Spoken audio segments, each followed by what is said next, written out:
Bienvenidos a Corazón Churiurdin.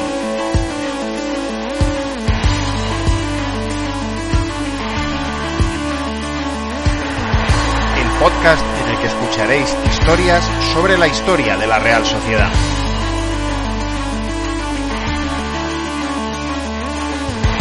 Soy Juan Rodríguez Millán.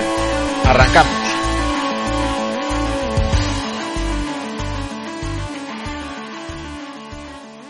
La visita de la Real a Vallecas en la temporada 1993-94, que se produjo el 10 de noviembre del 93, fue un apagón en toda regla, uno de esos partidos que cualquier equipo quiere olvidar de manera inmediata, pero que un apagón real, uno que interrumpió el partido cuando ya no quedaba nada por lo que luchar, hizo que se prolongara en una agonía tremenda.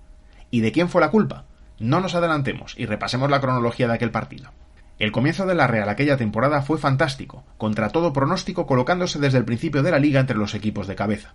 Tras perder en la primera jornada en el Camp Nou en el primer show de Romario en la Liga y empatar el primer partido oficial en Anoeta con el Zaragoza, el equipo churiurdin sumó 5 victorias en 6 partidos.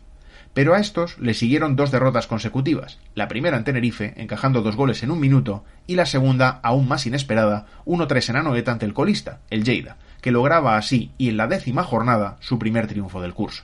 La subsiguiente visita a Vallecas se convirtió por tanto en un partido muy importante ante un rival que también venía de sumar 2 derrotas consecutivas. Toshack, muy amigo de hacer revoluciones cuando las cosas van mal, se animó a hacer una más en el modesto campo vallecano. Algunas bajas le impulsaron a hacerlo, como las de Océano o Lumbreras. Eso, por ejemplo, hizo que colocara a Imaz como lateral izquierdo de emergencia, en un once que si repasamos la trayectoria de quienes lo formaron, se antoja bastante defensivo. Toshack sacó un equipo formado por Biurrun en la portería, dejando a Alberto en el banquillo, con Alaba, Larrañaga y Picabea en el centro de la zaga, con Fuentes e Imaz de laterales, Albistegui de pivote en un centro del campo en el que le acompañaban Imanol, Carlos Xavier y Uría con Códoro en punta.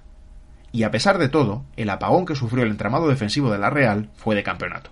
En el minuto 12, en el primer balón que tocaba Hugo Sánchez, que se reencontraba así con Toshack tras el paso de ambos por el Real Madrid, el mexicano se convirtió en el asistente del gol que ponía en ventaja al Rayo de Fernando Zambrano. No le había salido bien la primera jugada a Toshack, que justificó tras el partido la entrada de Biurrun precisamente en lo que el mexicano, perro viejo, pudiera hacer. Son cosas del fútbol, pero al final me he decidido por Biurrun, por el campo, por el ambiente, Hugo Sánchez, Onésimo, Andoni y Imaz en un sitio nuevo y Picabea que estaba un poco cansado, dijo el galés.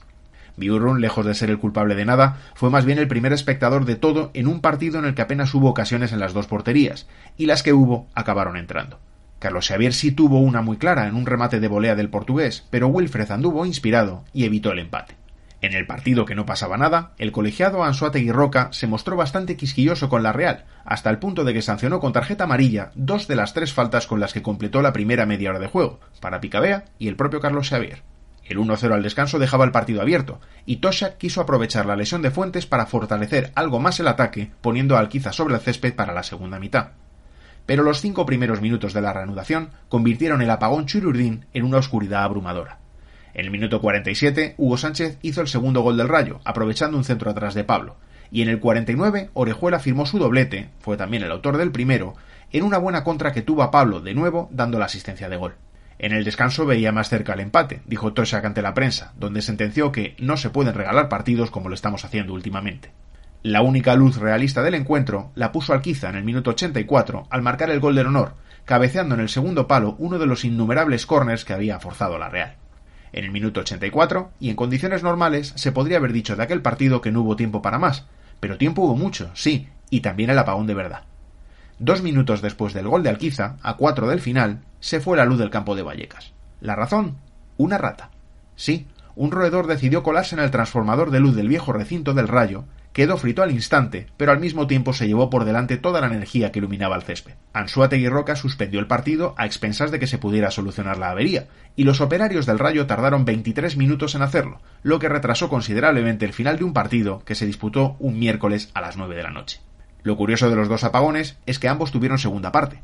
El de la Real, permitiendo que en esos minutos de la basura, tras volver la luz, el Rayo hiciera su 4º gol, obra de Calderón, y de nuevo con asistencia de Pablo, elevando la derrota a categoría de goleada. Muchos aficionados del Rayo ya se habían marchado del campo con la avería, con lo que se perdieron ese último gol. Y el de los focos del estadio, también, cuando al alcanzar el minuto 90 se volvió a ir la iluminación. Anzuategui Roca entonces consideró que ya no hacía falta esperar más y se podía dar el partido por concluido. entre ratas y apagones, era desde luego lo mejor que le podía pasar a la Real.